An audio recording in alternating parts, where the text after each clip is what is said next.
Hi, I am Dr. Jalmeen, a practicing doctor at Village Palsora, Chandigarh. I'm a general practitioner. Today my topic is I'm talking about premature labor. Though there is no certain reason to know what is the cause of premature labor, but premature labor occurs when regular contractions result in the opening of cervix after 20 weeks or before 37 weeks. Preterm labor can result in premature birth, and the birth further causes a risk factor to the newborn baby.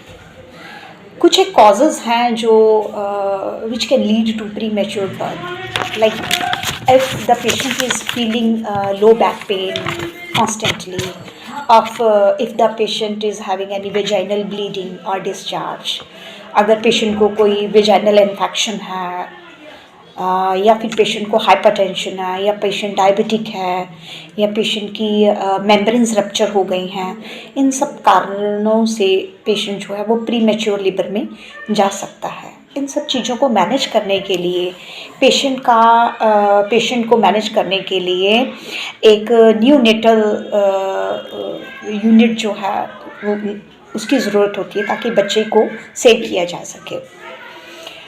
कुछ एक कारण है which leads to premature labour, like अगर baby single की जगह twin pregnancy है या triplet pregnancy है, या फिर पेशेंट की सर्विस जो है वो शॉर्ट है, या पेशेंट को हाइपरटेंशन है, या फिर पेशेंट को डायबिटीज़ है, या कोई ऑटो इम्यून डिजीज़ है, या फिर जो पेशेंट है वो किसी स्ट्रेसफुल कंडीशन में है, मेंटली रिलैक्स नहीं है, स्ट्रेसफुल है, या फिर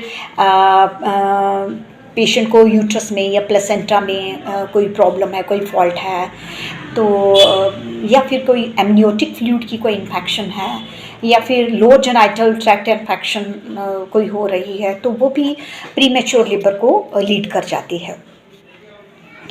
अब there are certain factors which can stop premature labor.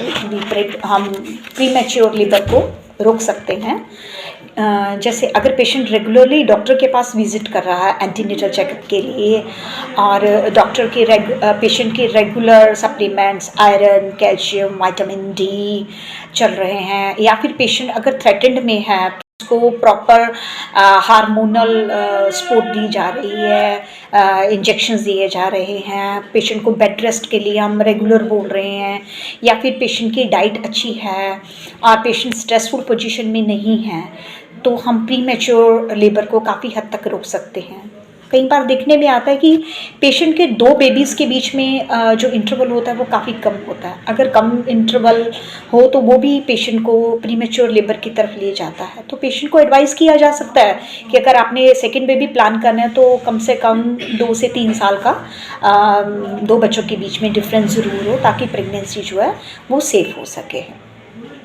इसके अलावा कुछ और फैक्टर्स है. पेशेंट लीकर कंज्यूम ना करे, पेशेंट जो है स्मोक ना करे, एंड अपना रेगुलर जो है डॉक्टर के पास विजिट कंटिन्यू रखे, तो उसकी प्रेगनेंसी को सेव किया जा सकता है. क्योंकि अगर प्रीमेच्योर लेबर हो जाती है तो जो बेबी बॉर्न होता है उसको बहुत सारी कॉम्प्लिकेशंस आती हैं. जैसे पेशेंट को जो बेबी है, बेबी को जो रेस्पिरेशन इश्यूज़ हो जाते हैं, ब्रीदिंग इश्यूज़ हो जाते हैं, पेशेंट की शॉर्टनिंग, बेबी की जो ब्रीदिंग है वो शॉर्टनिंग ऑफ ब्रीदिंग हो सकती है. पेशेंट जो बेबी जो है वो लो बर्थ वेट का होता है. जो बेबी बॉर्न होते हैं उनको सेरिब्रल पैल्सी हो सकती है, उनको विजन डिफेक्ट्स हो सकते हैं, और उसके अलावा जो बेबी बॉर्न हो जाते हैं उनकी लर्निंग डिसेबिलिटीज़ होती हैं, बिहेवियर इश्यूज़ होते हैं, अंडर डेवलप्ड ऑर्गन्स भी हो सकते हैं बच्चों के जो प्रीमेच्योर बॉर्न होते हैं. सो मैक्सिमम कोशिश की जानी चाहिए कि जो बेबी हैं वो सेफ़ हों, और पेशेंट को टीच किया जाए, गाइड किया जाए कि ये जो बेबी उनकी वॉम्ब में है वो फुल टर्म तक कैसे बेबी को हेल्दी और सेफ डिलीवर कर सके. Thank you.